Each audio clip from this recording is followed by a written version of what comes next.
It is time to wake up now. Wake up!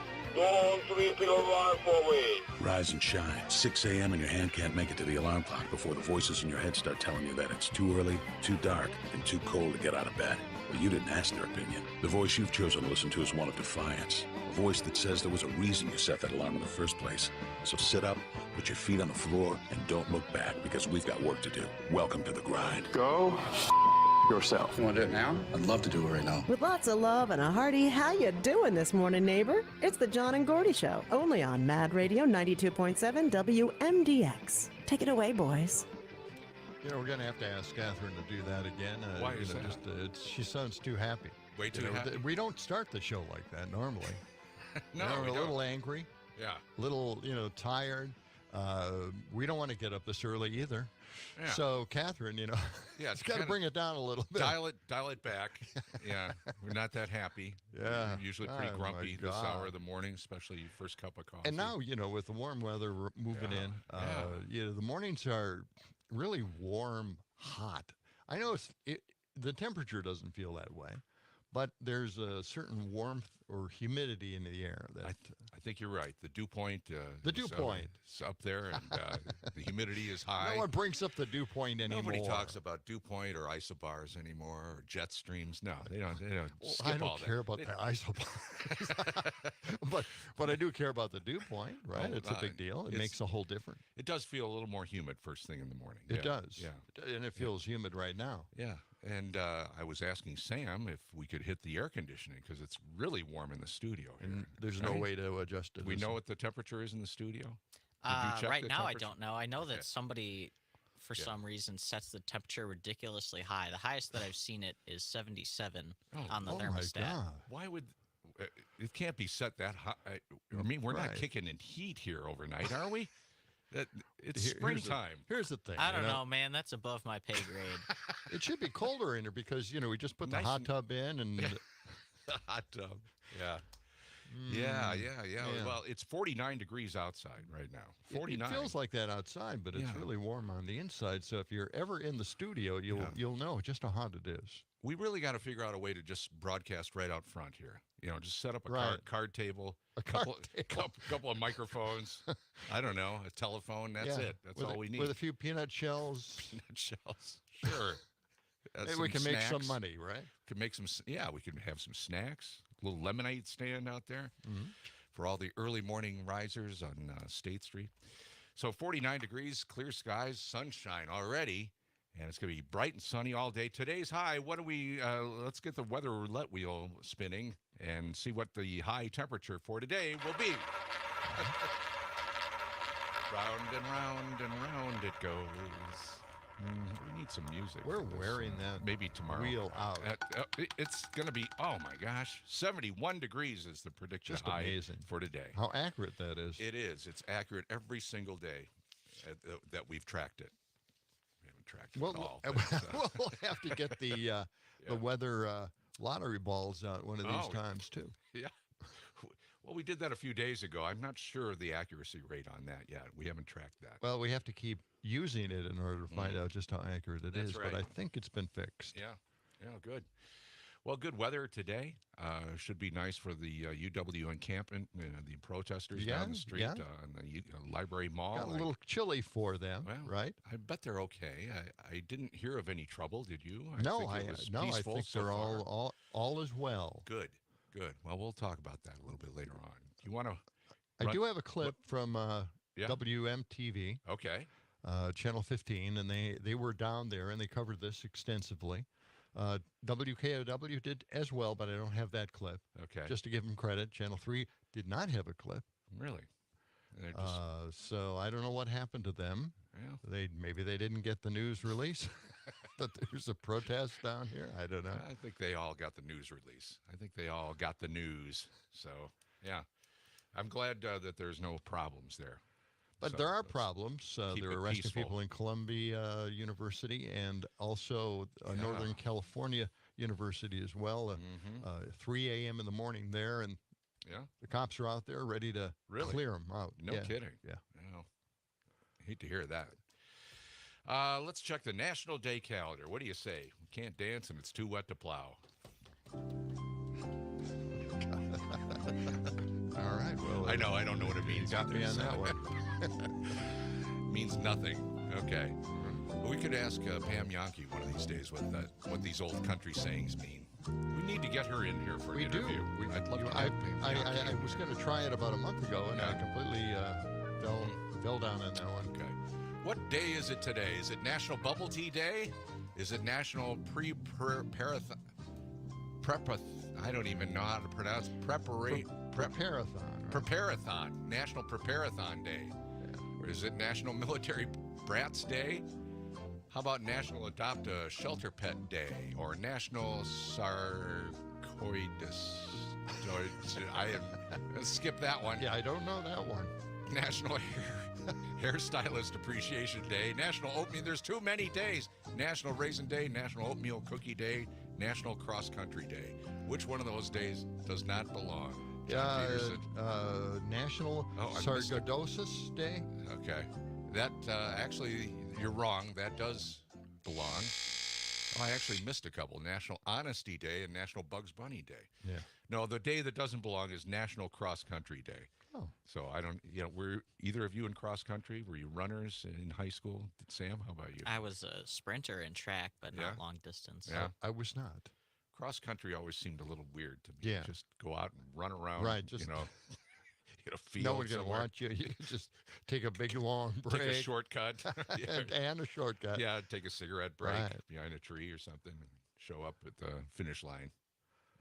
So it would normally be cross country ski day, right? They differentiate between the two sports. Right. Yeah. So. Well, let's look at let's see, which one of these should we look at first? National Bubble Tea Day? Bubble Tea Day. I have no idea what the hell that is. All right. Yeah, I'm not sure. You don't know what bubble tea is? No. Really? What is bubble tea? How do I even describe it? It's a milk tea, so it's tea with milk. It's served cold, and then you usually put what's called like boba in it, and it's like balls of tapioca. You're all over this. Yeah. I never heard of this tapioca. Mm-hmm. And that's supposed to taste well. It's not. It's like drinking something with chunks in it. Well, yes, it's not very It's comfortable. It's not chunky. They're like a little bit smaller than a marble, maybe, and they're kind of chewy. Okay. It really startled me the first time. Yes. They serve it with like a really big straw, so you can suck it up through the straw. And I didn't expect that to happen, and it kind of startled me when this like marble-sized object flew into my mouth. Wow. Yeah. But it's good. It's sweet. It's tasty. Well, let's see. National Bubble Tea Day. Get out your boba straws. Seems like you ordered that from some restaurant. Is there a place that serves up bubble tea? There's at least 2 places on State Street, probably 3. All right, we'll have to try that. Get out your boba straws. Is that how you pronounce it? Boba? And grab your friends. And celebrate National Bubble Tea Day, celebrated by indulging in the best that bubble tea has to offer, from creamy milk tea to refreshing green tea to fruity slushies, all customizable with different toppings, sugar level, and ice levels. So, okay, but now we know everything you need to know about bubble tea. Thank you for informing us, Sam. Here. National Preparathon Day. Preparathon, yeah. National Preparathon Day. What could this possibly talk about? Natural disasters like earthquakes, floods, or wildfires require us to make decisions with little or no warning. So it's really about preparing for the very worst, which is what we're doing for the next 6 months as we go through this political year. Preparathon Day offers tools and resources for communities and citizens to help them prepare their businesses, families, and schools in the event of disaster. Okay. Well, I get it. It's fun. Everybody wants to be safe in the coming, apocalypse. Military brats. I've never had a military brat. I wonder what it tastes like. No, it's National Military Brats Day, okay. not brats. I know. You're born and raised in Wisconsin, never left Wisconsin. I get it. You'd think that's brats. You would think. It's brats. Military brats. Once a nomadic band who struggled to stay in touch, military brats are leveraging social media to pick up and reconnect the disjointed pieces of their childhood. Wow. Unlike most children who shared the same classmates K through 12, military brats often attend 4, 6, or even 10 to 12 different schools. That's a lot. Yes. Yeah. We moved around a lot as a kid. I went to 6 or 7 different schools. It was not easy. So we salute the military brats. They actually have their own registry. They have a bunch of things. Operation Footlocker, American Overseas Schools Historical Society. So the military brats are getting in touch with each other. That's good. That's real nice. Really uplifting. Somehow I don't think you're being sincere, but I'm going to move on anyway. All right. What next? National Adopt a Pet Day? Shelter Pet Day? Yes. Yeah. Do that one. Okay. You ready for this? Mm-hmm. All right. Let's see. All right. Suddenly my computer is stopped. Here we go. This is something that Christy Noem did not know about, apparently. Who didn't know it? Christy Noem. What are you talking about? The governor? Oh. Who shot her dog? Oh, God. Oh, yeah. Left it in a gravel pit. Pretty nice. Nice awful. final journey there. Oh, thanks for bringing that up. Bringing us down. National Adopt a Shelter Pet Day. Yeah. So when did that happen? Recently? No, a long time ago, Okay. 20, 30 years ago, but she wrote it up in her autobiography. Had to tell everybody about this wonderful experience she had with an untrainable dog, and then she killed it because she couldn't train it because she was a bad trainer. So she killed the dog. That's awful. Sounds good. Sounds very Republican, doesn't it? Blame somebody else, blame the dog, kill the dog. Oh, man. What a solution. Wow. Well, animal shelters require year-round assistance and adoption, and that's part of the process. And since animals come in daily, the shelters must work quickly to ensure the animal's health and well-being. So let's salute the National Adopt a Shelter Pet Day. Okay? It seems crazy, doesn't it? The way they screen individuals who want to pick up a shelter dog. Right, yeah. I've been looking for a dog for a while, and I've been to a few shelters. Yeah, there's an application process. They really, ask you a bunch of questions. Yeah. Yeah, whether you've had dogs in the past. Well, you're that. probably already in the system because you purchased a shelter dog before. Right, yes. And I'm still looking out there. I'm going to wait till I get moved up or down here. Would you like to adopt our dog? No, I don't. You're really still having problems with your dog, huh? Wow. You got a handful there. We trained her a little bit, and all of a sudden she's gone back to the old ways of barking at the TV whenever it's on. Is that annoying sometimes? It could be. Okay. All right. We've got more national days to go, including National Honesty Day and National Bugs Bunny Day. So, gee, I wouldn't want to miss that. Well, Sam is going to be cracking open the history books too. So it's all coming up on the John and Gordy show. Let's have a little afternoon tea here. Okay.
Honesty is such a lonely word. Everyone is so untrue. This is for you, John. Honesty Billy Joel. is hardly ever heard. And mostly I will admit, not what one of my I favorite need Billy Joel from songs. you. Exactly. And not a lot of production value in that baby. It's all about honesty. Okay. We'll get to National Honesty Day in just a moment. I want to go back to National Sarcoidosis Day. I hope I'm pronouncing that. Sarcoidosis. It's actually a disease. It's a non-contagious immune system disease, most commonly found in the lungs. So it's just a day to become aware of this. It's an inflammatory disease that can affect any part of the body, inside or out. Huh. Wow. Yeah, it can affect muscles, bones, kidneys, eyes, liver, the heart, or any other part of the body. So be aware that, I don't know. Well, if you get they make a hashtag for these things so you can connect with other people. If you get something like that, Eric Hovde will blame you for getting it. Is that how he works? Yeah, Really? Yeah. Seems to blame every health problem on, I guess, your lifestyle instead of actually, genetically or something happening within. Okay. All right. Well, that's the way he is. Yeah. National Honesty Day. Let's skip ahead to that one. You can play that honesty song again. No, 'cause don't. We'd like to really. There you go. I Honesty. like to listen to it once every 10 That's years. why we play that. Each day on April 30th. By the way, April 30th. Yeah. We're celebrating 6 months on the air. 6 months. 6 months on the air here today. Yeah, honesty. Honestly, it's been a great pleasure, hasn't it, John? Just speak from the heart. Honestly. I guess you're right. It's all about honesty. We know the different kinds of lies. We're spared someone's feelings or fudged the truth. Maybe just a little. Maybe you've told a little white lie here or there just to be, so you won't hurt somebody's feelings. Or maybe told an all-out whopper. Unless we walk on water, we've all told a lie or two. This observance encourages truthfulness. National Honesty Day, whether we're conducting business or speaking with our kids, honesty goes a long way toward instilling confidence. We all make mistakes, John. Sometimes we don't know the answer. Don't look at me when you're saying that. I'm not. What's the biggest inconsequential lie that each of you have ever told? Oh, God, I don't know. Why do I? Because it makes for a good story. Yeah, like it was a We're- big lie, Yeah. but in the end, it didn't really matter, or it didn't have like any bad consequences. You're basically talking about my life. Yeah. Not. Let's see. Which one of my marriages was worse? I guess I'd have to ask both of my ex-wives. Let's move on. I think raisin oatmeal day is. National Oatmeal Cookie Day. That's a. Oh no, we got National Raisin Day and National Oatmeal Cookie Day. They both fall on the same day. Okay. Wow. It seems What a coincidence. It's too many days today. There's too many observances. Got to squeeze them all in before the end of the month. Okay. Oatmeal Day. That's right. Oatmeal cookies have been around since the 1800s. The cookies quickly became popular, and by the early 1900s, a recipe for delicious treats appeared on containers of Quaker oats. Why not? Oatmeal cookies are also considered health food because they're an excellent source of iron and fiber. Irony. Just another reason to have an oatmeal cookie today. Hey. Some of the other benefits of oatmeal cookies include, scroll down, it helps to lower cholesterol. Yes. Oatmeal reduces the risk of heart disease. It may reduce your risk of cancer, according to the American Cancer Society. The grain is low in fat. Oatmeal is low in calories.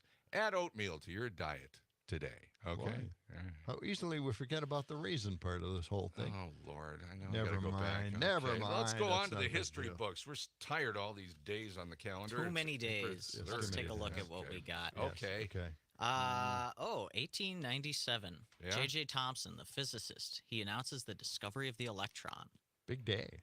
Big day in physics. Yeah. Really? Yes. Revolutionizes the understanding of the atom. Eventually Okay. quantum mechanics once we get a couple of years down the line, but big deal. Yeah, it is a big deal. Yeah, we got to get a guest to come in and talk about quantum mechanics. Boy, Hey, that's crazy stuff. yeah. You know about that stuff? Did you take physics? And No, I read about it some. Sophia is doing a physics minor, so she talks to me about it every now and then. Well, you should know more about it then. Well, I mean, I understand some things, Yeah. but I'm not a physics whiz by any right. means. yeah, quantum mechanics is really out there. Oh, yeah. It's really, I don't know. It's paradoxical. Sounds like you had a brush with it somewhere along the way in your life. A friend of mine's son is into all of that, and like in a graduate program, and, Yeah. and you just ask the question, well, what is quantum mechanics? And then just sit that's back just- for like for 45 hours and minutes. hours. Yeah. It's mind-boggling. Most people's exposure to quantum mechanics is probably limited to Oppenheimer. Oh, well, there you go. Yeah. Yes. Yeah. There you go. Okay. Let's see All what right. else happened today. 1939, the New York World's Fair opens. Yeah. That was a big fair. I yeah, mean, you there were remember it pictures well? and films.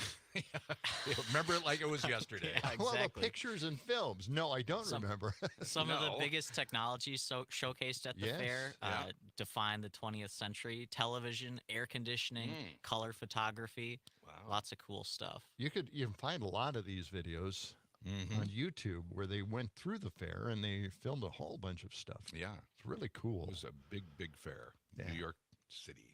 Okay. All right. What and, else happened on this date? 1993, Tim Berners-Lee, the guy that invented the World Wide Web, Yeah. he released the code for it into the public domain. So Wow. the internet as we know it today went public. The internet existed beforehand, but as we know it today, it went public. Yes. And if it didn't enter the public domain, what would have happened? Yeah. We'd be paying either high it prices. wouldn't exist or it would be commercialized. Yeah. What was the guy's name that did this? Tim Berners-Lee. Okay. He was a computer scientist at a particle collider in, I think, Switzerland at Okay. CERN. I think I heard an interview with him or maybe somebody else, but they just came up with WWW because of the worldwide, they just wanted something He wanted, to identify it. And then they regretted it later because 'Cause it sounded it's so dumb. hard to say WWW. Everybody Right, was running right. around saying WWW dot da, da, da, for years. Exactly. And it was really kind of unnecessary. Yeah. So It's there's kind that. of dot Okay. com boom. Kind of. It wasn't as hard as saying WWQM radio station across town where I first started in Madison. Yeah, that's a tough one. What was the first WW. time that each of you were on the internet? Do you remember?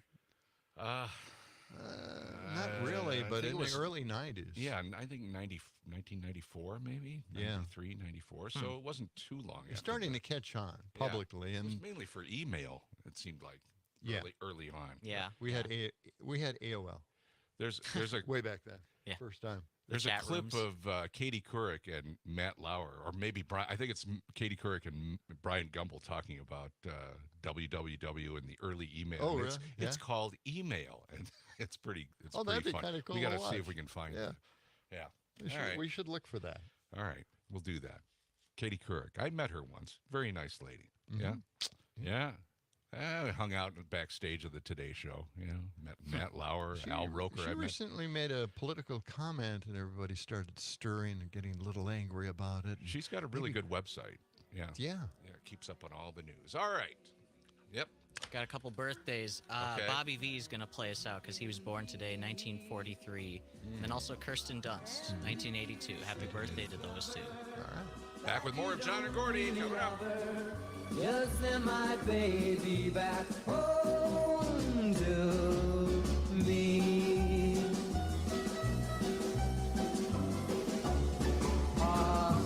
Take good care.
92.7 FM at 1580 AM. I thought that would be a little bit longer, but It's not. what a familiar tune. It's big, and we're playing it because it's National Bugs Bunny Day. We forgot this on the National Day Yes. calendar, and this is a big one because, Bugs Bunny first appeared in a short film in 1938. Wow, it's a long time ago, huh? He was in war films. He was in all kinds of Yeah. things. Known for his comical antics, Bugs Bunny. Can you play a little bit of the music again underneath, or no? Or are you going for something else? Okay. Bugs Bunny created memorable roles in Looney Tunes and Merry Melodies cartoons produced by Warner Brothers. The Wascally Wabbit, it says here, caused many a raucous scene for his castmates Yes, we Daffy know. Duck, Yosemite Sam, Porky Pig, Pepe Le Pew, and Marvin the Martian. Remember Marvin Yes, the of Martian? course. Yeah. Yep. Mhm. Of course, his big counterpart was Elmer Fudd. Very edgy So- stuff. 1938. That's when Bugs Bunny first appeared. Okay. All right. Well, it's We got that out fantastic. of our We- system. we did. We were talking about the internet. Yes, you know, the very first acknowledgement, basically, Yeah. on TV. But we should play that. Do we have that all queued up and ready Say, to go? what is the internet anyway, John? Yes. Now, what is the internet? Well, let's find out. Oh, that's That little right. mark Katie Couric with the and Brian A and then the ring around it. At. See, that's what I said. Katie said she thought it was about, Yeah. Oh. but I'd never heard Or it. around I'd never or heard it about. said. I'd always That's seen the right. mark, but never heard Yeah. it said. And then it sounded stupid when I said it. Violence at NBC. Yeah, I heard around big or fight about. up in the lunchroom the other See, week. there it is. Violence at NBC. GE.com. I mean, Well, Allison should know. what do you is say about internet Allison? anyway? Internet is that Massive computer right, network. the one that's becoming really big now. What do you mean? That's big. How does one? What do you write to it like mail? No, a lot of people use it and communicate. I guess they can communicate with NBC writers and producers. Allison, can you explain what internet is? No, she can't say anything in 10 seconds or less. Oh, Allison will be in the studio shortly. What is What it? does it mean? It's a giant computer network made up of started from. Oh, I thought you were going to tell us what this was. It's like a look in the computer dictionary. billboard. It's not an. It's a computer billboard, but it's Right. nationwide. And it's several universities and everything all joined together. And Right. And others can access it. And, Right. And it's getting bigger and bigger all the time. It Just came great. in really handy during the quake. A lot of people, that's how they were communicating out to tell family and loved ones they were okay because all the phone lines were down. I was telling Katie, and I've But been you don't talking. need a phone line to operate internet. No. It's a series of tubes. Do we have that cut any place? 1994. is a series of tubes. It's They not haven't- a dump truck. There is another one with Katie Couric and Brian Gumble too, talking about email. What is email? Oh, look really? Yeah, we'll look for that Oh, one, too. man. Yeah. That is pretty It's good crazy stuff. The early days of the internet, 1994. So today is the when they started WWW. It's basically the birthday of the public internet. and that was in 93. 93. Wow. Yeah, that's If a only long- I could remember my first reaction to it, or 31. trying to understand what the internet was, Yeah. the language of it, the symbols being used. Well, back then they had those huge I don't computer remember that. monitors and massive, tower units. Oh yeah, it's very heavy. And just a Yeah. green screen. Yeah. It was really slow. I just remember it took forever to dial up anything, just to get onto the internet. Yes, just dialing into the internet. That familiar sound that Oh, we those all were the hated days. so much. Yeah. Those were the days, the early days of the internet. I remember it like yesterday. Okay, There it is. That's the sound right there. It's a kind of a mixture of the fax machine and dial-up telephone. I guess the same thing. It's kind of hard to imagine why it would have so many little sounds like that. Yeah. What was it doing? I don't know. Yeah. Now It we've was got talking. It's Well, how I don't know, machines it's talk just- to each other. Yeah. My parents went through college right before the internet became a thing, Mhm. and so they didn't interact with it much. My aunt did some stuff with it when it was brand new, but she didn't think much of it Mm-hmm. because she had been using computers. It was just another Yeah. computer thing. It wasn't that neat initially to her. Right. And now AI is taking over. I mean, 31 years later, yeah, it whatever it's been. has. Yeah. And we're hoping that we can get our AI assistant in the studio One of these days. One of these days. You know, everybody has a friend or a number of friends that have not joined the internet. They don't have emails. Right. They refuse to have a computer. Well, yeah, out in the country. Maybe people your age, John. Maybe no, you're older. right. No, you're right. It's true. People is my true. age, a lot of the people that I know, not a lot, but a few people that I know, oddly just are not attracted to it, don't seem to think they need it. Don't want you it. know, the easy thing about texting is just, you know, you can say a few words, just remind somebody of something, or if you have just a thought about maybe you want to see a different kind of movie, you could just tell somebody, hey, think about this. Let's go see this. What do you think? You know, something easy without a long telephone conversation. But they don't want to do it. They're not curious in some way. I don't get it. Well, I don't they just understand it. They don't want the hassle. I think they think it's going to confuse their lives, and they don't want to be a part of it. Yeah. A lot of the older people, older than us, you know, there's still some elderly people that are older than us, right? And you know, I was in contact with them at my old job, and some of them don't have cell phones either. They just never had one. They have a don't flip need phone. It. Yeah, they have some. Just some basic flip phones. Yep, that's it. The wonders of the internet all these years later. Where will it be 30 years from now? Well, What's it going to be like that? It's sad. You know, I just wish people could join the internet and, you know, have all the technology at their fingertips. I think would make life so much more interesting for them. Listen, there's still places out in the hinterlands here in northern Wisconsin, even central Wisconsin, where they don't have the internet, where, you know, they have very low internet service, or, you know, very weak internet service. Well, thank you for that lead in. I thought I might be doing that, setting it up for you. You have a story about that, John? I just happen to have one. Wow, oh, my it's gosh. right there, right well, in front of just you. imagine not having the internet. Oh, no, among those impacted of not having the internet, because today is the last day that the federal government will assist people to have the internet. What? Wait a now, minute. some people can't afford the internet at all, so these little chunks of money that the government allows them to have, they put towards having internet service, and that is going to be ending. Among those impacted will be 90,447. That's pretty specific. Wait, what? 90,000? In Speaker Johnson's district alone, this is Mike Johnson in the House. Oh, okay. They're holding up. They do not want to pass or continue the internet access service that the federal government has been providing for many years here. Okay. Really? Because, you know, during COVID, everybody suddenly had to have the internet in order to communicate and go to school. And so they put a stipend out there of $30 a month to help low-income families who are earning up to 200% of poverty line to afford the internet. So today, the Affordable Connectivity Program. Yes, is helping 23 million households. 1 in 6 households across America. The program was particularly benefited rural communities. So, of course, the Republicans who depend on that rural vote, they're cutting them off.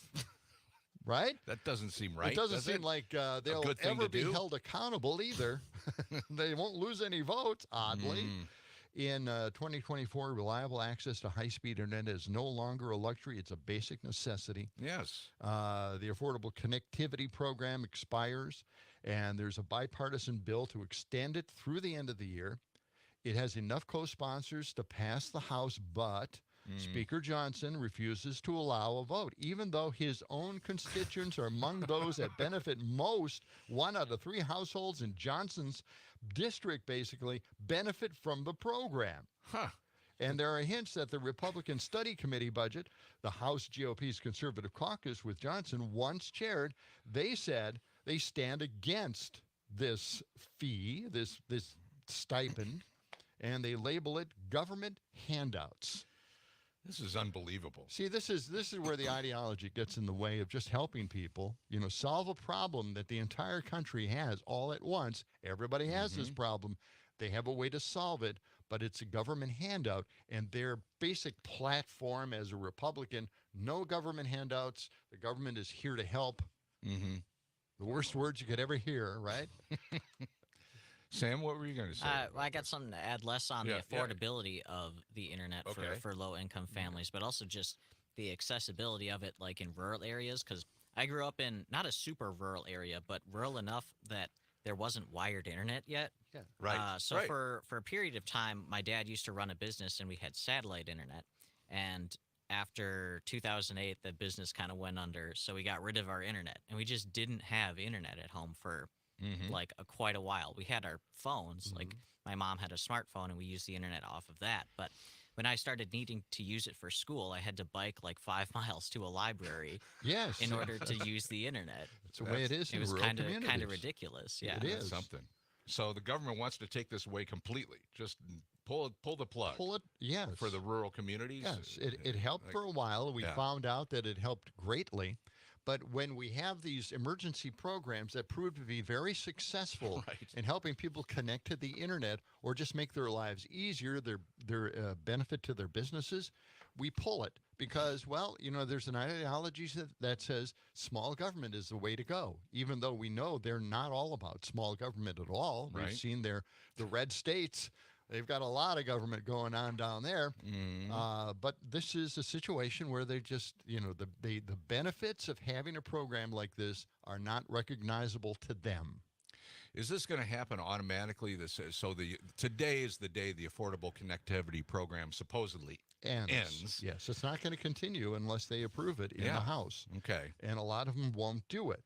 This would be like back in whenever it was, the early 1900s when the electrification of rural areas happened. Yes. If they just decided, you know what, we had it for a few years. Did you like the electricity? Now, guess what? You got to pay for it extra, and we're going to disconnect you now. Exactly. And Let's just pull the plug. And the excuse is that, well, it's a government handout. Right. Forget us. Yeah. Well, that doesn't seem to be a very logical thing to do. It doesn't. It doesn't. People are going to be just going crazy if they shut off the internet. Oh, man. For the rural folks. I don't think it's going to happen overnight. They're going to fight it out here for a while, right? They'll extend it. A temporary extension, perhaps. Right. That would be recommended at this point. But anyway, they claim it's unnecessary because 80% of beneficiaries had internet access before the program went into effect. Oh, okay. Thus, you know, what Sam told us, you know, taking his bicycle to the library. That's the internet access that a lot of people have. A lot of them have it via cell towers, and when a number of people get on it, suddenly their traffic slows down dramatically.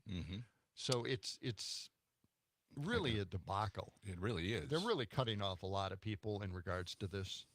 You know, yesterday the Busted Pencil guys were here, and we got talking about the, you know, they're in town here, and we got talking about the AI.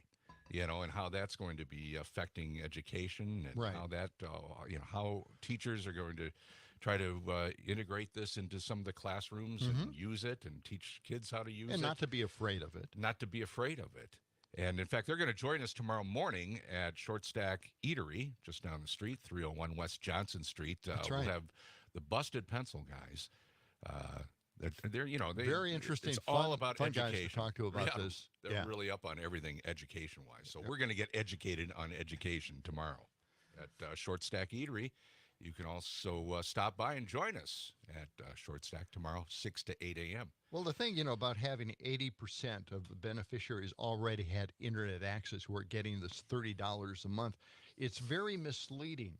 Because a study found that 68% of the beneficiaries reported that they have inconsistent internet service or no internet service at all. And remarkably, numerous members of this own committee, this Republican committee, are also sponsoring a bill to expand this program at the same time they're not going to approve it.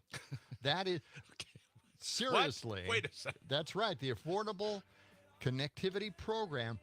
They're proposing to expand it from where it is now, but they're opposing approving it. Try to figure that one out. I don't know. My head's exploding and spinning at the same time. Okay, coming up, Ron Johnson hates the protests on the UW Library Mall. We're going to get the latest on that right around the corner. There's no connection.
roads must a man walk down before you call him a man? How many seas must the white dove sail before she sleeps in the sand? Great song. Great song. Yes, and how many times must the cannonballs fly before they're forever banned? The answer, my friend, is blowing in the wind. It's also on the internet. The answer is blowing in the wind. The answer's in the internet. Yes, the answer is on the internet. Okay, Mad Radio, WMDX 92.7 FM and 1580 AM. The John and Gordy extravaganza. Once again, Mad Pad is here for you. That's right. All you have to do is get a hold of us through the Civic Media app. Text us or give us a call. What's that number again? Do you know what that number is? I do, John. I have it tattooed on my forearm here. It's 608-879-8255. 608-879-TALK. You can call us or text us there. Phone lines are open right now. So, I didn't want you to, never use that tattoo. I got it. Might as well use it. That's what I'm thinking, Okay. Okay, so Ron Johnson. Yes, Ron Johnson opposes all of these protests. Of course he does. Big surprise, right? The Republicans seem to not like protests for some reason. I don't, it seems a little authoritarian, right? It does. Dictatorial. It does. Yeah. Under those regimes, you can't protest. So I would assume that kind of leads into the kind of government they assume or want. Yes. And this is Ron Johnson's tweet about the campus protesting, supporting Palestinians, egged on by the Fox News host. They said that radical leftist rot. Let's play this. Let's play this cut again. 1:35. We played this earlier, many days ago, but it's good to be reminded now that we have so many people out there protesting. Okay. When will the money stop flowing to these universities that coddle these New Age Nazis who are standing up for terrorists? Wow. When we stop electing radical leftists to the presidency and to Congress. Do you really think the Biden administration is going to prosecute any of these leftist protests? They'll continue to call them peaceful protests, no matter how violent they will get. Right. They're only interested in, investigating and prosecuting and holding without trial Republicans. So the MAGA Republicans, the people, half of America they believe are potentially domestic terrorists. So this is a complete partisan effort here.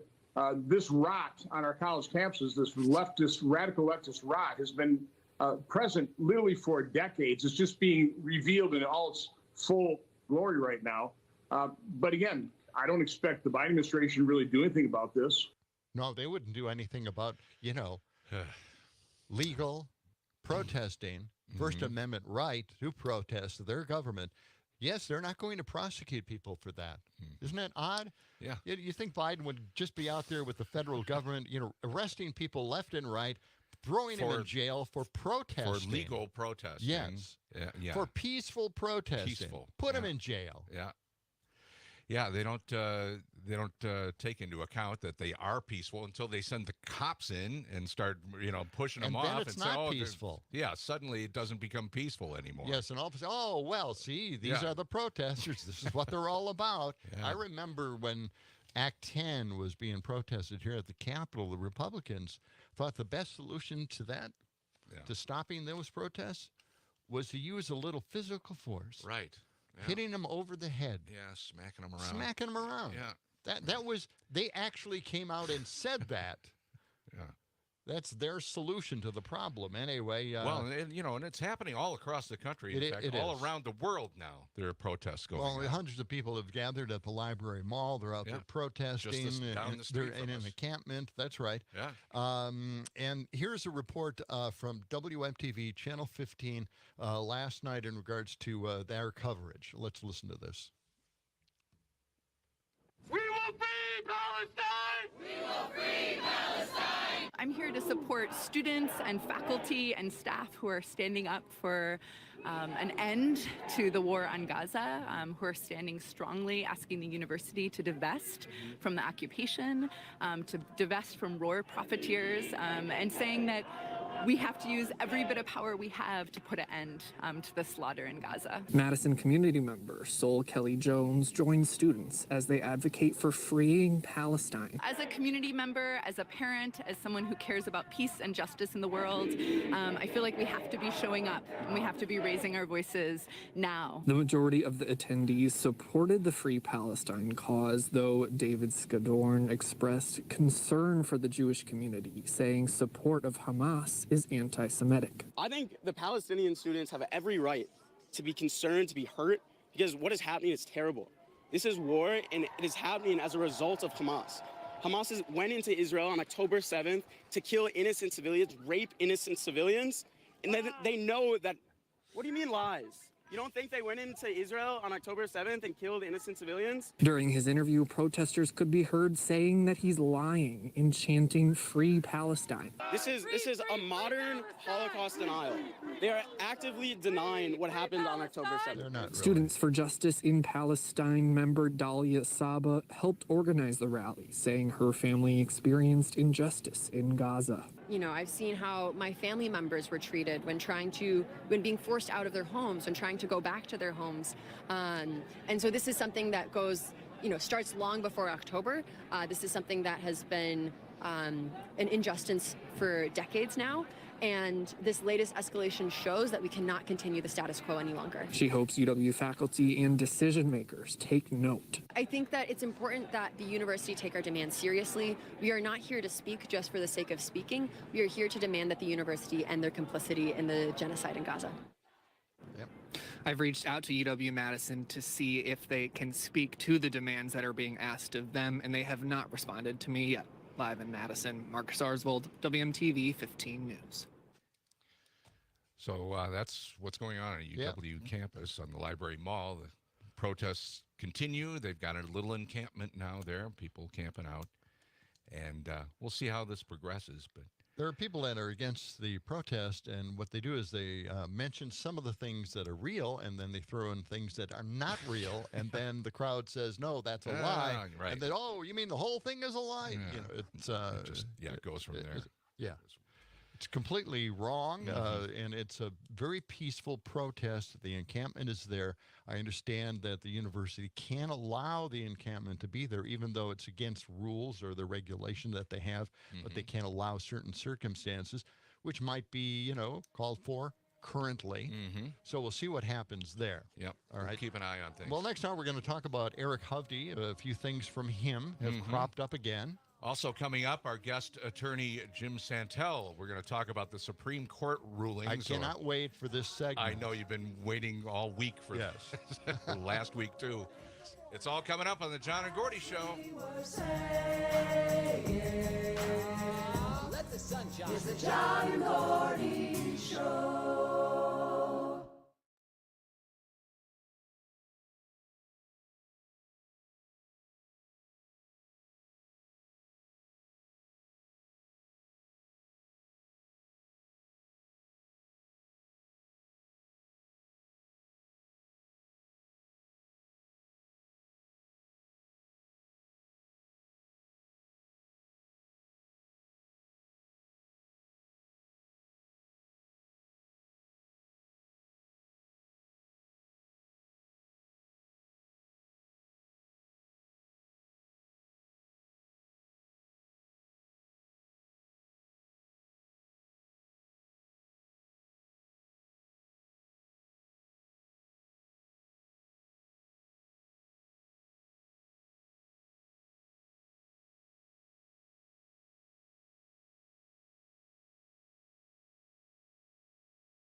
Up in the morning at the crack of dawn.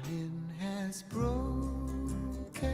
Now the morning sun is shining like a red rubber ball. Woke up, fell out of bed, dragged a comb across my head. 7 a.m. comes too fast. Roll out of the bed to that alarm clock blast. It's a beautiful morning. Good morning, good morning.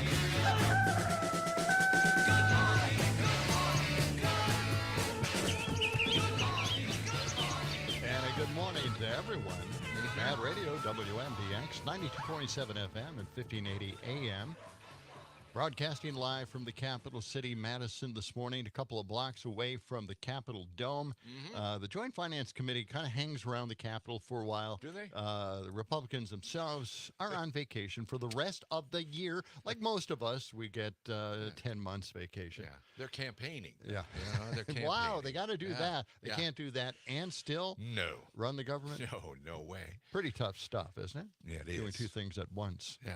At least we got a beautiful day ahead of us. Sunshine, temperature's going to be up to about 71 this afternoon. Yes. Summertime is hitting us. Get the pellet grill out there. Yeah, get the shorts and the T-shirts going. Yep, going to be gorgeous today. You're regretting that you didn't wear shorts this morning. I am. Yeah, well, it's kind of warm in here. Somehow they keep the heat on overnight. It seems like you could cut that back a little bit. But that's, we'll get used to it. We'll get it figured out. As I mentioned, the Joint Finance Committee hangs around and they dole out money. Well, actually, they don't anymore. Opioid money is now being held up by the Republicans. Don't understand this. This is just another thing they're holding up. Here's a report from WKOW Channel 27 in regards to what is happening exactly. Okay. Be allocated to state government projects managed by Wisconsin is set to receive more than $750 million to address opioid use, with 30% of those funds required to be allocated to state government projects managed by the Department of Health Services. But those funds have been delayed after the Joint Finance Committee's decision to veto the DHS proposal for how they should be allocated. Our political reporter, Darielle Fair, has the latest. Last week, the Joint Finance Committee blocked grants awarded to local governments from an opioid litigation settlement. The grants were set to establish new projects across 12 tribal nations and municipal law enforcement agencies to help prevent and reduce the risk of opioid use. DHS proposed using the money to develop education programs for opioid prevention, peer support in opioid treatment centers, and recovery housing, but one member on the committee anonymously vetoed the proposal from moving forward. Under the committee's rules, one individual member of the committee can veto budget purchases of more than $250,000. The committee can then schedule a vote among all members sitting on the committee to consider and make recommendations for the funds that were placed on hold. Committee co-chair Senator Howard Markline and Representative Mark Bourne said in a statement, the JFC is engaging with stakeholders to ensure our state's plan for using these settlement dollars takes the most effective approach to preventing an opioid use disorders and mitigating the impact of this ongoing crisis. We're just left to guess as to why and who is objecting to the money. They don't come and have a hearing. They don't, share their alternatives. Like, I didn't like your idea. Here's mine. There's none of that. There's no functioning process.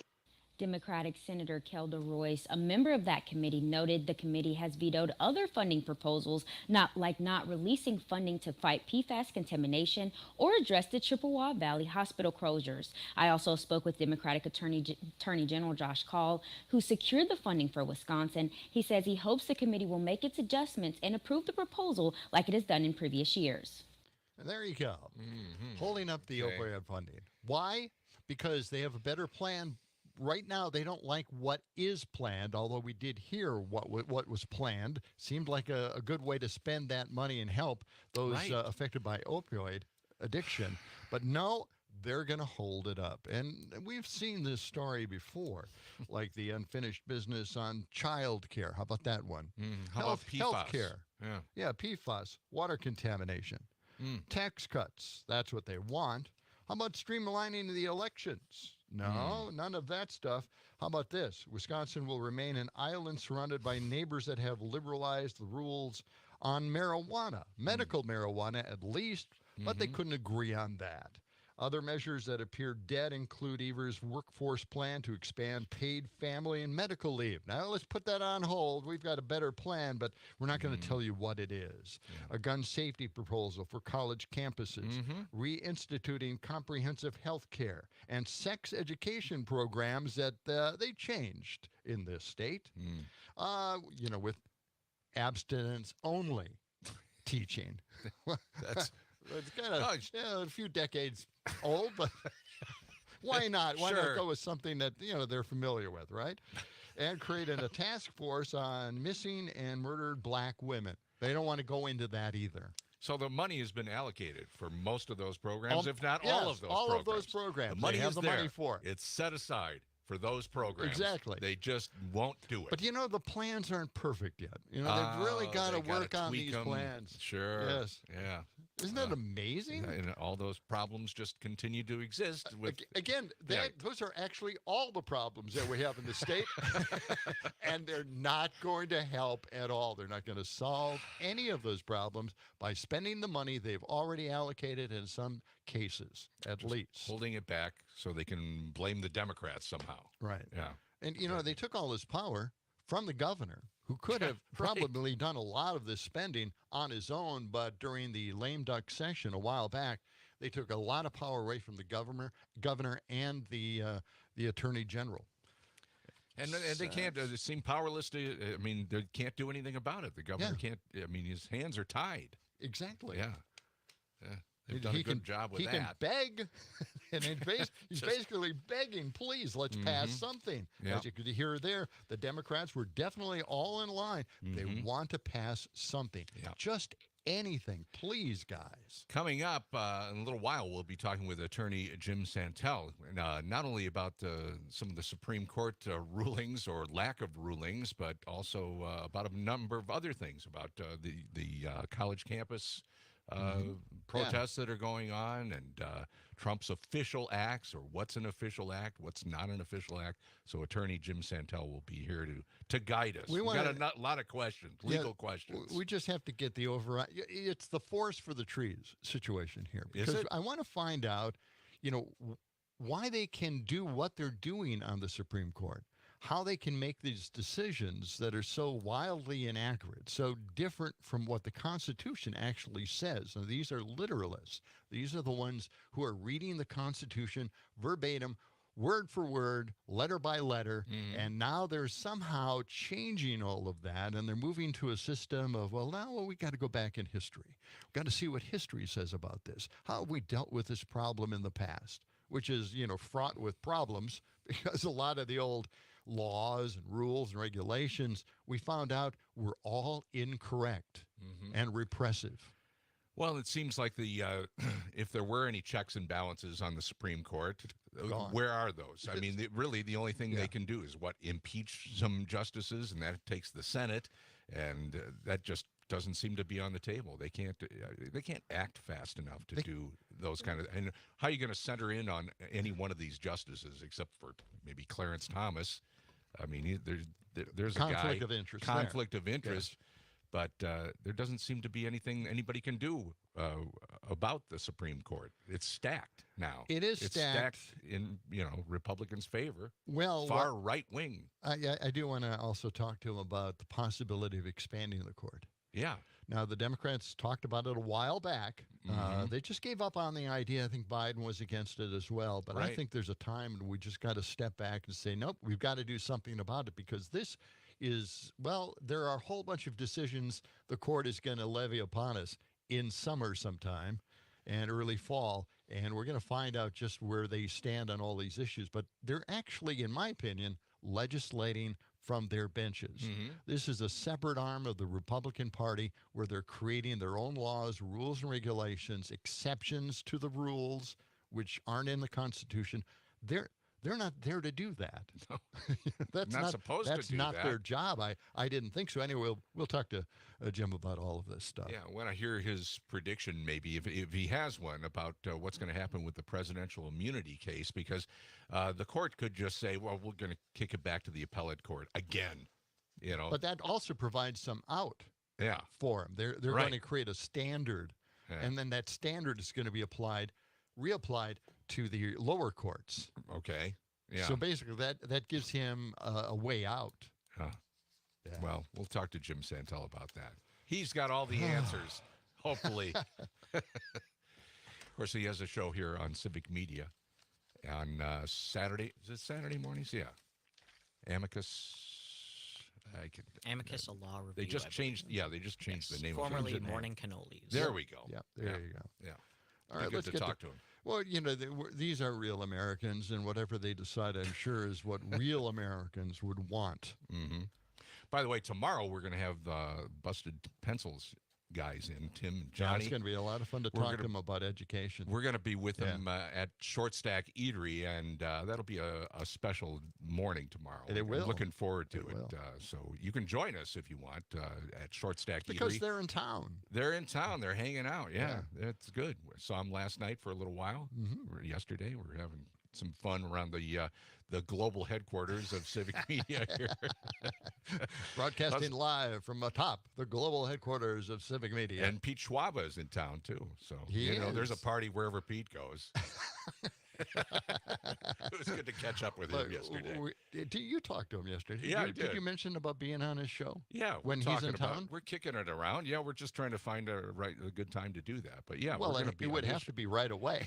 Yes, I'm not going to stay You're not till staying 9 up late? or 10. No, it's too late for you, right? Yes. Way past your bedtime. Yes, I got a lot of stuff to do, man. Well, maybe Pete. I don't know how long Pete's in town for. Is he here tonight? Broadcasting? I'm not sure, but he could come by Short Stack too.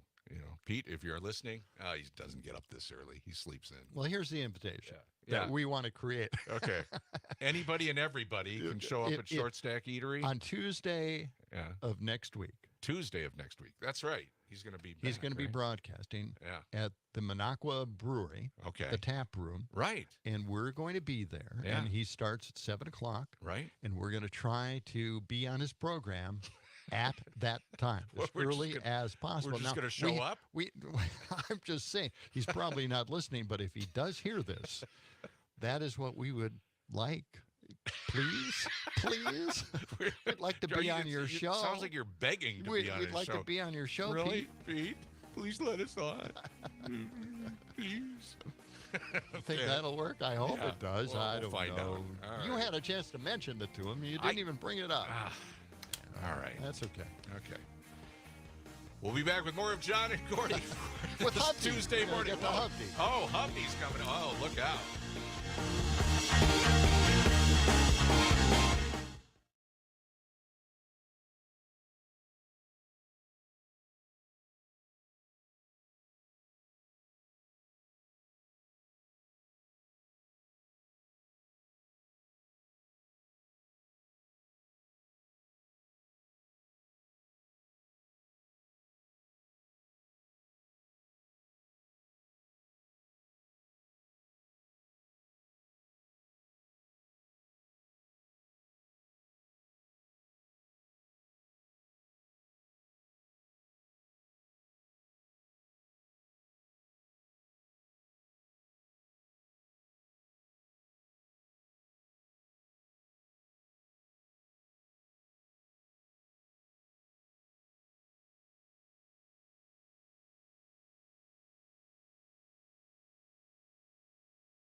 Radio 92.7 WMDX. John and Gordy on a Tuesday. Sunshine today. Highs around 71 this afternoon. Gorgeous weather today. It's fantastic. Smooth.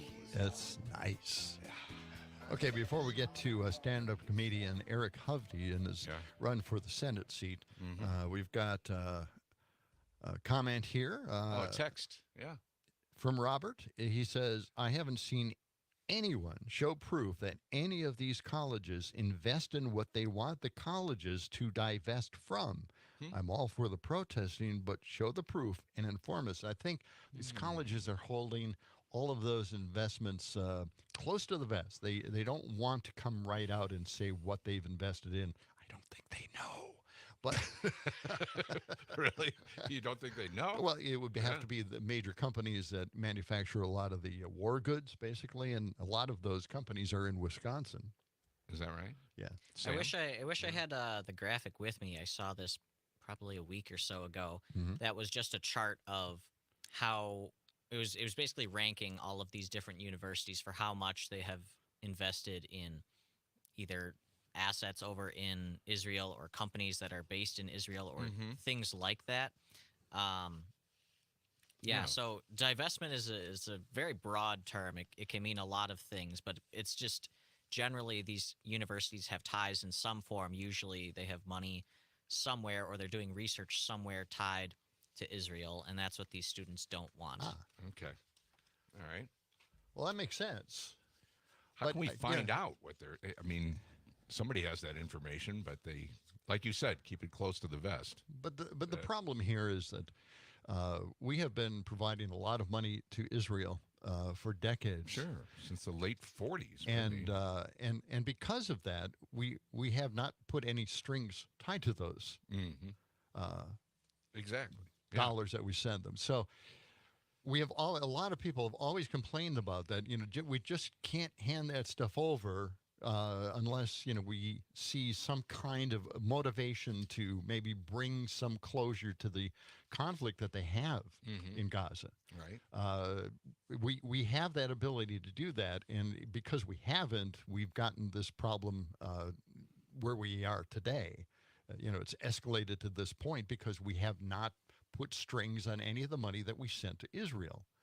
We obviously support them. Sure. It's a democracy to some extent, but at the same time, we really have to be able to negotiate why we're giving that money to them. Sure. And then there's Netanyahu, who just is that's doing the problem. whatever he's been there for a long, long time. Well, he has been in power and then out of power and then back in power. I mean, it's a coalition government, from what I understand. Thought he was going to go to prison at one time. Yeah.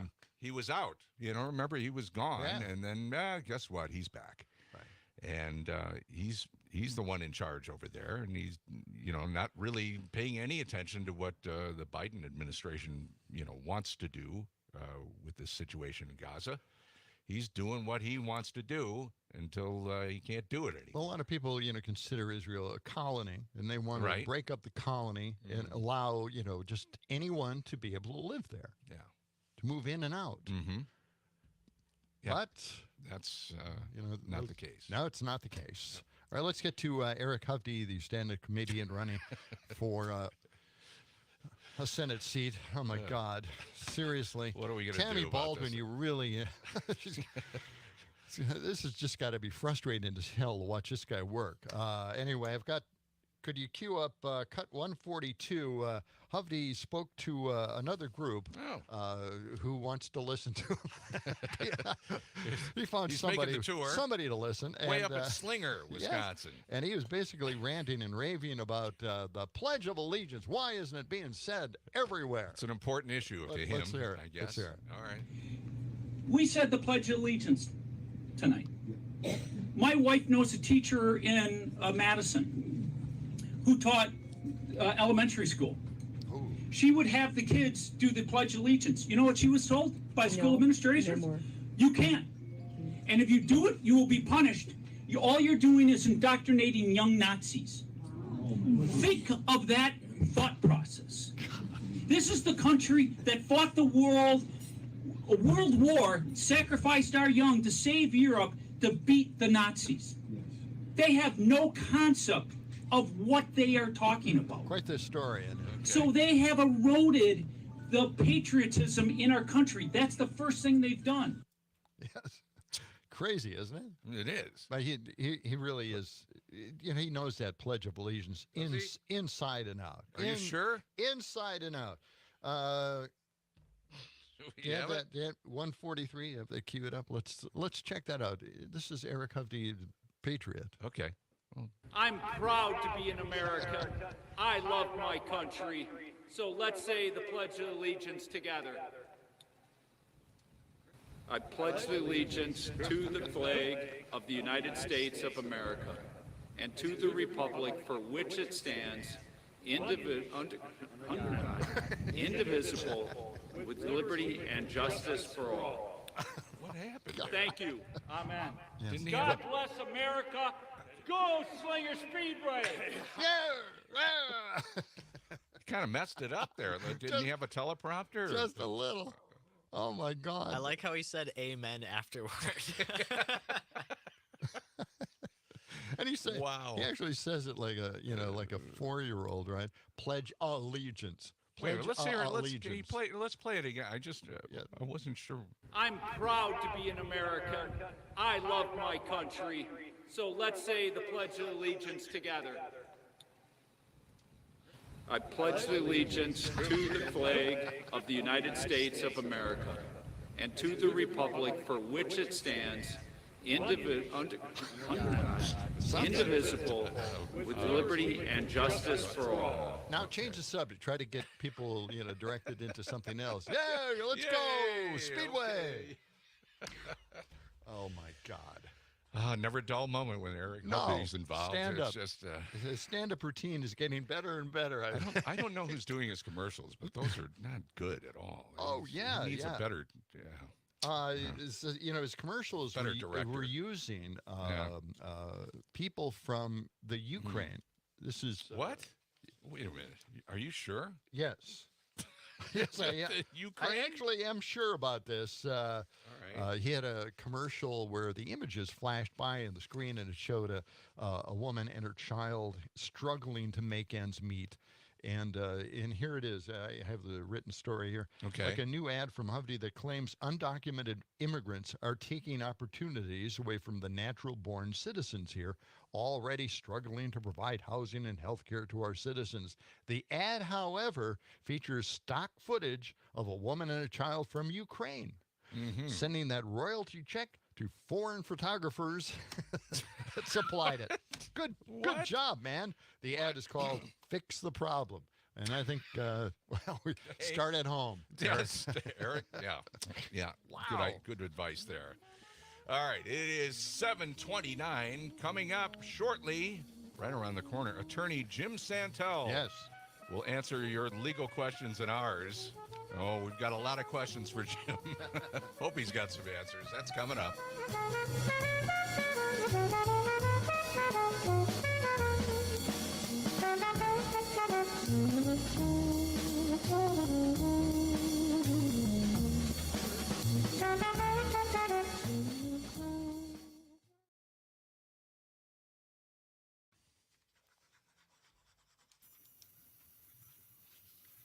Jim's here. You can talk to him quick. Hey, Jim. I'm gonna talk back to Mark. John Gordy, how are you this morning? Good, Jim. Good. Thank you for joining us early. Glad in to the be morning. with you. It is. It's about time that I got to talk to somebody who knows all about this stuff. Well, and then you've got to quickly find another guest for the next segment, I guess. Yeah. Well, have you heard at all what we're kind of going for on all of this? It's kind of. I've always had questions about. First of all, the decision behind Citizens United. How they could actually manage somehow to see in the Constitution a right that money is free speech. Something produced and manufactured by the U.S. government. Right. It's a tangible thing you can spend, but it's all of a sudden free speech. Free speech. I'll All right, actually. we'll get into it. We'll get Let's into save it for on. But it's some of the reasons why they've been able to manufacture what they're manufacturing, as opposed to just being literalists they claim to be. Right. And Absolutely. we'll get into separate cases. The one I really want to concentrate on is the Second Amendment, and it's not so much because I think guns are really dangerous. It's just an amazing domino effect. Right. Misreading it first, and then the domino effect of bump stocks, also being protected by the Second Amendment, right, which, drives me crazy, right? Right. We'll also, want to get into the Supreme Court presidential immunity thing. Yeah. Right. That's see a what big you one can from tell just us. last week. Yeah. Or maybe even the case here in the state of the Supreme Court there is going to decide on drop boxes. Right. Yeah. And in all of that, we've got lots of things to chat about. And, this Supreme Court decision or not decision yet, but oral argument last Thursday, really just an amazing argument and stunning to hear Supreme Court justices suggest that the President of the United States of America, there's a category of things that he or she can do that would be crimes that would be not subject to the law. That's a stunning proposition, right? It is, Daddy. You wouldn't you agree that this is somehow kind of a legislating? Absolutely. Absolutely. And that's one of the other points we can make is that, Congress, part of the reason why we've got so much focus on the United States Supreme Court, if you think about it in all these areas, is Congress is not acting, right? Abortion, immigration, they're passing budgets belatedly, but all these things, they're not doing their job, so it defaults to the Supreme Court, and you've got 9 people then legislating. Absolutely. That's a good point. That's a really good point. Okay, we're going to start off with guns. All right. Good. Very good. All right. Still got a couple of minutes here. Right. And there are these 2 recent cases. There's Heller from way back when, which establishes first, this is Antonin Scalia's specialty, establishing that you've got a right to carry a firearm under the Second Amendment for the first time in history. And there's this more recent Bruin case that basically says to justify restrictions on guns, you got to look back in history and find a predicate for that, which again is outrageous, right? For all sorts of reasons. Oh, yeah, that's perfect. That's exactly where I want to go with it as well. Yep. Let's go with Good. that. Good. Yeah.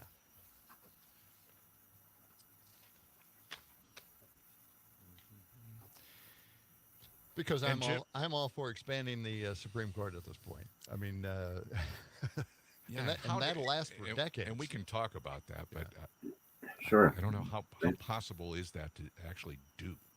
Right. You can. Well, you can. Never been. We have to talk about it, or else it's not going to be in anybody's thought process in regards to this. That you can do legislatively. You can't change their tenures probably legislatively, but you can expand the numbers just by an act of Congress. You don't have to have a constitutional amendment to do that. Yeah. That's. Yeah, I'm not quite sure who. Well, we'll talk about it. Good. We had a few politicians who were against it on the Democratic side, and I think it was Manchin and Sinema were against any kind of tampering. 15 seconds. All right. Right.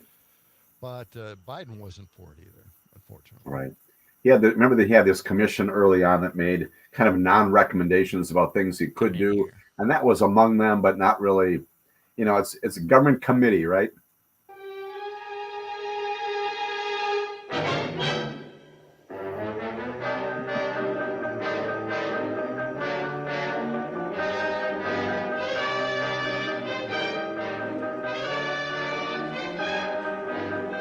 Mad Radio, WMDX, the John and Gordy program, broadcasting live from the capital city of Wisconsin, Madison, just down the street from the capital itself.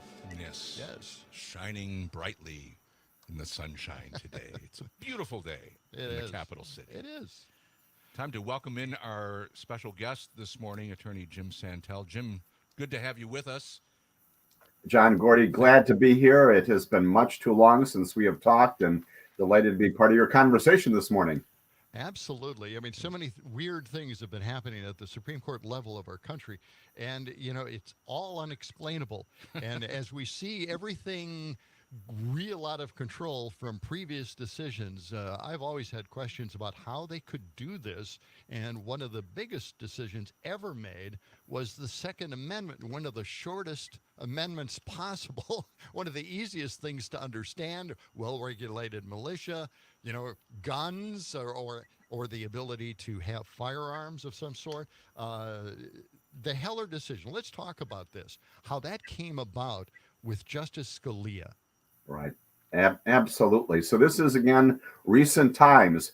We recall, not throughout an entire nation's history, the three of us, but it is a part of our history that for well over 200 years, nobody at the Supreme Court level, nobody in a reasonable posture on this issue was viewing the Second Amendment and establishing a personal right to gun ownership. It was, as you were just saying, it's all about protecting in case the Brits come back and try to take over the country again. It is a well-regulated militia that we can take up arms. That's what it was all about. And Antonin Scalia and, yes, a majority of the Supreme Court come along and they say, well, wait a minute. No, that's not what it means. Does this very, very peculiar historical analysis, which is wrong, and then also addresses the language and says, no, indeed. And this is the finding of Heller coming out of a case called Dick Heller, challenging a DC restriction on firearms, District of Columbia having a huge firearm-related problem. Antonin Scalia comes along and says, for the first time in our nation's history, the Second Amendment establishes for all of us an individual right to gun ownership, individual personal right for the purpose of protecting our homes. Now, that may sound on the surface okay, but the problem is that it's establishing as a constitutional right, as opposed to leaving that to local and state legislatures to make that decision, which is exactly what the DC legislature tried to do unsuccessfully. That's what began this process. And then we had a more recent case called Bruin that also adds to the craziness of this jurisprudence.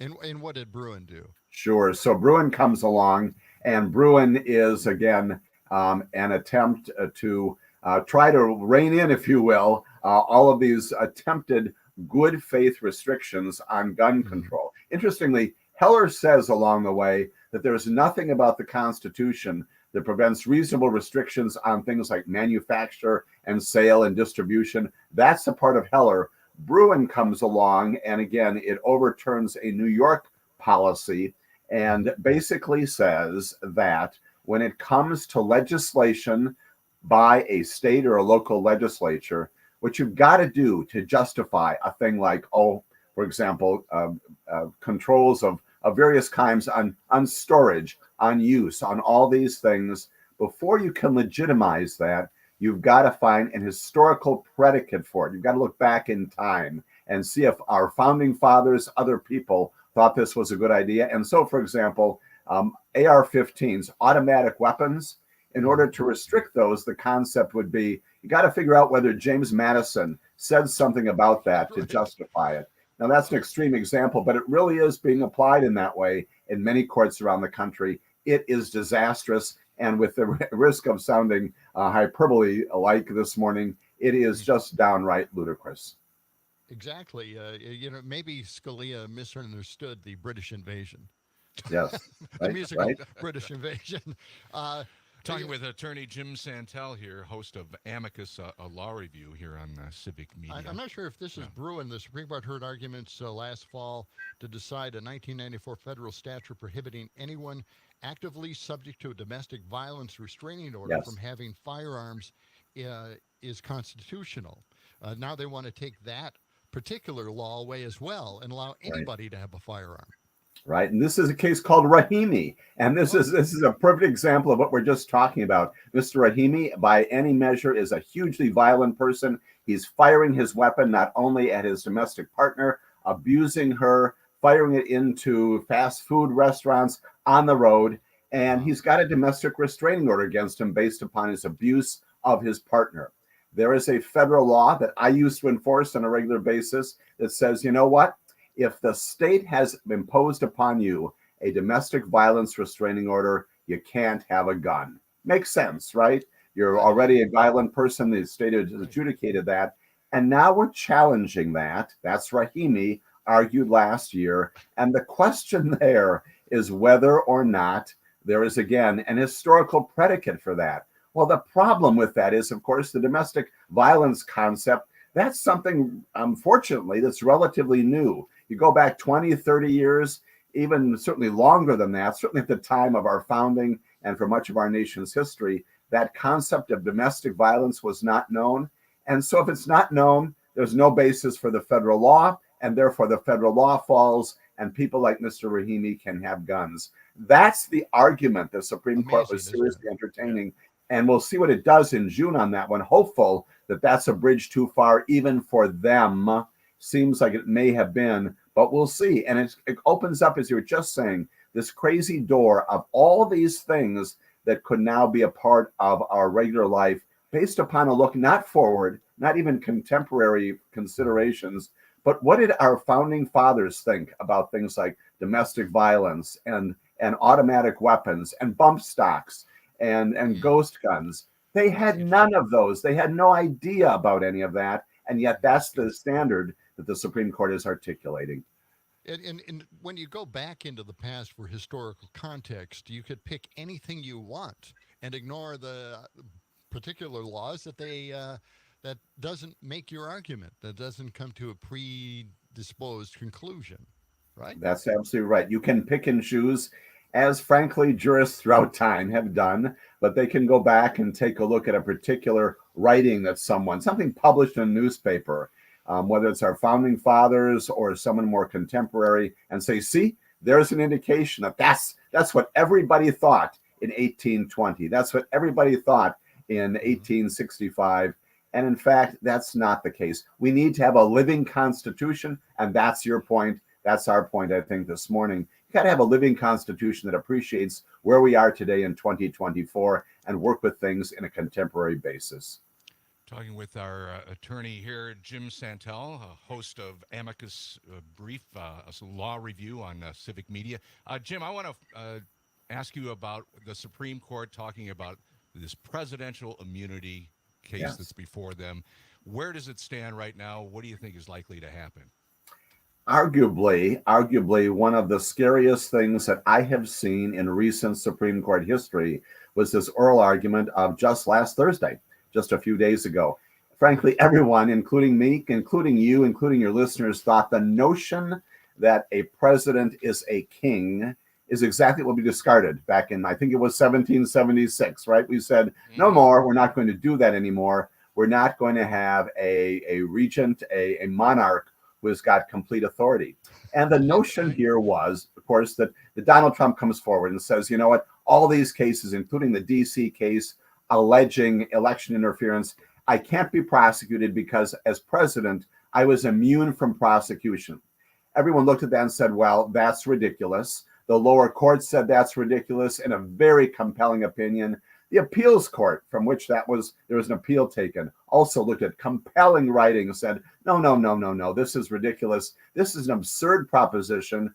And there were an awful lot of people, including me, that was surprised even the Supreme Court granted what's called certiorari, which means they decided to review it. They did that. And even so, as late as last Thursday morning, I think most reasonable people thought, okay, we're going through this exercise. Let Donald Trump have his day in court, argue this crazy theory, this violent theory, this destructive theory, and then we'll move on. And the Supreme Court will certainly say unanimously that there's no such thing as presidential immunity for crimes committed in the Oval Office. That's how stunning this is. And stunningly, shockingly, revoltingly, you had 4, 5 members, 6 members of the Supreme Court saying, well, there might be something to this, and entertaining seriously the notion that there might be a distinction between what you do in your private capacity and what you do in your official capacity. And if you happen to engage in a piece of conduct that is described maybe in the Constitution, you've got authority over the military. And you direct, as Sonia Sotomayor says, you direct the military to go out and kill your opponent. You direct the military to engage in a coup because you've got the official capacity to do that, that is not subject to criminal prosecution. And the answer from Trump's attorneys was, well, yeah, it depends on the circumstances. No, it doesn't.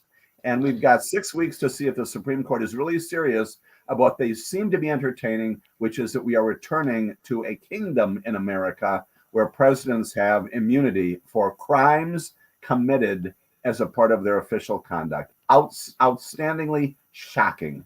It is absolutely shocking. And of course, the Trump lawyer kept saying, well, you know, it might well be considered an official act.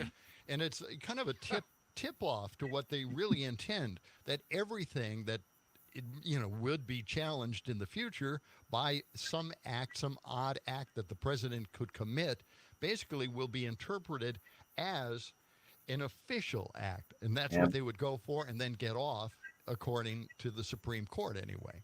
They're kind of setting it up that way. Yeah, and the quizzing of that attorney was, can't you simply divide out the things that are official and the things that are personal? And the answer was from Michael Dreeben, who did this wonderful job arguing on behalf of the government, basically said, no, this is what he called an integrated conspiracy. The examples we're just using this morning are just that, right? That you are doing this from the Oval Office, but you're doing something that's a crime. And you can arguably describe anything, therefore, when you walk down the portico and enter the West Wing as being official. Does that give you the cloak of immunity? It can't. And yet that seems to be where, at least on Thursday, or so, maybe they went back since that time and said, you know what, that didn't fly very well, did it, in the American populace? We hope that's what's going on. But right now, more than anything else, I'm afraid about what the Supreme Court's going to tell us in the next 6 weeks. And that changes our Constitution dramatically. What really is frightening, and if you hear it, cut 137, do we have time for cut 137? If you just listen to it, it's frightening to hear that this can go on in front of the Supreme Court. Do we have any time for this? Well, we can start it. Okay, let's start it. Let's listen to it. This is Lenny Kagan. Orders the military to stage a coup. I think that, as the Chief Justice pointed out earlier, where there is a whole series of, sort of guidelines against that, so to speak, like the UCMJ prohibits the military from following a plainly unlawful act. If one adopted Justice Alito's test, that would fall outside. Now, if one adopts, for example, the Fitzgerald test that we advanced, that may well be an official act, and he would have to be, as I'll say in response to all these kinds of hypotheticals, has to be impeached and convicted before he can be criminally prosecuted. But I emphasize to the court that— Well, he's gone. Let's say this president who ordered the military to stage a coup. He's no longer president. He wasn't impeached. He couldn't be impeached. But he ordered the military to stage a coup, and you're saying that's an official act. I think it would depend. That's immune. I think it would depend on the circumstances whether it was an official act. If it were an official act, again, he would have to be impeached. Well, what does that mean, depend on the circumstances? He was the president. He is the commander-in-chief. He talks to his generals all the time. And he told the generals, I don't feel like leaving office. I want to stage a coup. Is that immune? If it's an official act, there needs to be impeachment and conviction beforehand, because Isn't that incredible? Your mind It's just stunning. wants to just check out for a few moments.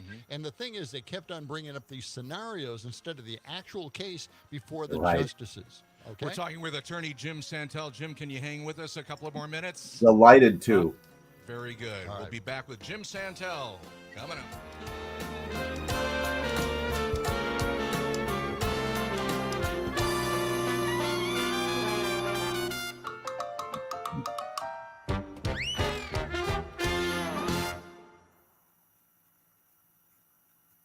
A little happy there. Well, that's, what was that? It's the Matlock theme. Matlock. Oh, it is. Yeah. Oh, God. Andy Griffith. As Andy Griffith, right? I right? think I have the Wearing theme those Law white and Order, suits. don't I? Yeah. Don't I? Oh, you do. Law and I Order. had that pulled up for next anyway, coming in. Good. All right. Dick Wolf, right? Yeah, that's right. Right. Yeah. We all know his name by Franchise. virtue of the music, right? Right. Exactly. Right. God. Yeah. Okay. I want to get into the drop boxes. Do you have? Yes. Can you get into that a little bit? Absolutely. Absolutely. Right. Because right. I thought that was one of the most, the Republican conservative court here in the state was just the most weird. By the way, do you remember the one where they got rid of the John Doe investigation? Yes. Oh, absolutely. Yes.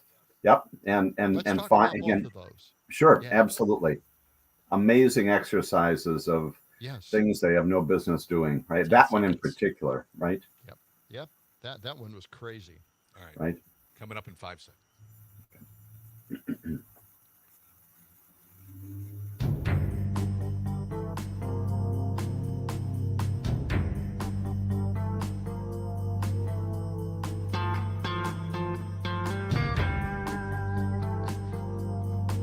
Mike Post. Good stuff. Chat Radio, WMDX, 92.7 FM and 1580 AM. What a songwriter, huh? Songwriter and instrumentalist. Mm-hmm. Did a lot of different TV shows. Oh, yeah, definitely. And Law & Order is one of them. Mm-hmm. And that's what we're talking about this morning. We've got attorney Jim Santel with us from your show is on Saturdays, Amicus, a law review. That's exactly right. Two hours of having to endure me talk about these kinds of things on Saturday morning while you're doing your laundry or other more important things. It's fun to listen to. I mean, you really have to, dig deep, and you know all this stuff, and that's why you're on the program today. I want to get into the Wisconsin Supreme Court. Now, way back when, they were more conservative, and that wasn't a big deal. There was no controversy about any of the decisions that they made, right? Except maybe, when Scott Walker was being investigated for corruption, and that is, I guess they were mixing fundraising with some of the outside groups, and there was a John Doe investigation in regards to all of that. And the Supreme Court, which was very conservative at the time, threw it out. They disbanded the John Doe investigation. Is that correct? Right. And so we had that, and we had basically a federal judge, again, in the building that I used to work in for a long period of time, basically shutting down, again, that portion of the investigation. And to your good point, regardless of where it comes from, an action, frankly, I would offer outside of the judicial ambit to act. We have a system, here's the civics, John and Gordy, that we've talked about doing, which is that we have a process where prosecutors and investigators will investigate a crime. And during that period of time, you can do search warrants, engage in interviews, assemble forensics, all those kinds of things. And yes, along the way, there are processes for getting those things by going to the courts. But you don't have an opportunity as the identified target or defendant to challenge that until you are charged. Because there are many circumstances where investigations are done, and lo and behold, there's no crime, no charges being committed. Exactly. And so the courts on the fundamental issue of whether or not the investigation should proceed do not go across branches of government. They don't leap from the judges to the executive branch and say, you know what, stop that investigation. We don't like it. That's a decision for the executive branch to make. And in case any of your listeners are concerned about that, the answer is that's how this country's been operating again for over 200 years, including the state of Wisconsin since 1848. We vest in good and decent and hopefully thoughtful and responsible prosecutors that capacity to investigate, and then grand juries or a prosecutor will charge. And it is at that point that the defendant, the target, has all the opportunity in the world to challenge not only the substance of the investigation, but the conduct of the investigators, search warrants, witness interviews, and attack even the charging document. That's the process that we pursue. And that's what was put on its head, frankly, when our courts here locally said, no, we're going to stop this investigation. We're going to usurp the authority vested in the executive branch, the prosecution, to investigate and determine whether there's a crime here. And even before you determine that, we're going to find there isn't and stop that investigation. That's the outrage of what happened. And then, of course, they took up the case of public health. Yes. They decided that the public health policies were extreme. They shouldn't have taken place. We shouldn't have tried to protect the public from COVID, that it was too extreme. They don't have that kind of power, which I dispute. But that was an incredible decision as well. That was a political decision. Once again, you think about our assignments of responsibility. As you just described that, doesn't that sound precisely as you've described it? That's a legislative function. We send people to Madison. We send people to Washington, D.C. to make those judgment calls about what's in the best interest. Judges are responsible for resolving disputes, and yes, sometimes those involve those issues. But you think about the reasons for legislative and, yes, indeed, executive actions to do what? As you just said, keep us safe and secure. Isn't that completely what we want a president, a governor to do, and the legislature to do as well? And the courts come in, the Supreme Court came in and prevented Joe Biden. Remember this proposal?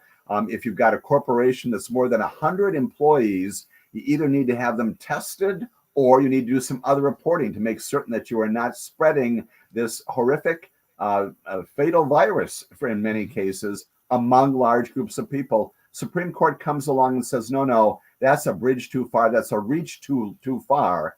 And for that reason, you cannot do it.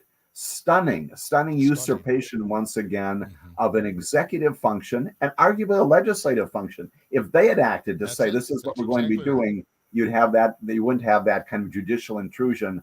What are we doing here? What are we doing here? The federal Supreme Court is doing that as well, legislating from the bench, just like they were here on the conservative court legislating from the bench. And maybe we could talk about what's before the court currently on absentee drop boxes, which I thought was a crazy decision because there's absolutely nothing in law that said you couldn't have them or have them. And they decided that you couldn't have them, that they were illegal somehow. Right. Again, our statutes, our constitutions do not speak to this. What they do speak to, things like the Voting Rights Act, a whole series of cases here in the state of Wisconsin that talk about the importance of the franchise, giving people the right to vote. Not everyone, you've got to have some qualifications. We understand that completely. But ensuring that inside that large ambit of ensuring the vote, you want to give people access to it. And so not at all questioning whether or not the particular ballot is valid or not, which everybody counts. Those are counted at polling places around the state. The question is, how do you get those ballot identifiers, those ballot counters? And the notion that somehow the drop box system compromises that, and again, is responsible for some huge amount of voter fraud? No indication of that whatsoever. We simply stop access to the polls that way. And again, it's coming up now again with the Supreme Court that probably will go in the opposite direction, which was good, but also underscores the question, why are we doing this? And should we be promoting voting? Well, Attorney Jim Santel, thanks for visiting with us here this morning. Again, tell everybody about your podcast here and your broadcast on Civic Media on Saturday mornings. People can join you and be in touch with you, right? Absolutely. Call in and be a part of our syllabus as we talk about it. We try to dive deep into the issues and do a little bit more analysis of the sort that we have done just this morning with the two of you. John and Gordy, so good to be with you this morning. Looking forward to future conversations of this type and more. Yeah, absolutely. We'll have you back. Definitely. And appreciate the time. Thanks. Thank you, Jim. Hey, tomorrow Thanks, we'll John. be at Short Stack Eatery with our guests from Busted Pencils, Tim and Johnny. We hope you'll join us tomorrow morning. Have a great day.